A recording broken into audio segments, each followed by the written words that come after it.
آفرین چی یه تو؟ دونه چیز خیلی خوشگله. ببینم نمیدونم چجوریه. شاید سود داشته باشه، سود بزنه. نه فکرم سوت جلو دوربین بگیر همه ببینم. قشنگه.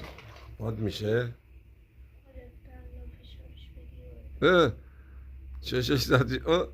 خیلی قشنگه. اینطوری هسته. یه بار دیگه، یه بار دیگه. خیلی قشنگه. اینطوریه.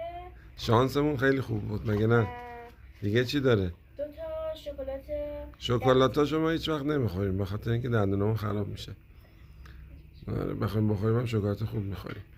تا ویدیو بعدی با من لایک و کامنت فراموشتون نشه و ما رو حمایت کنین. خدا نگهدار. مرسی.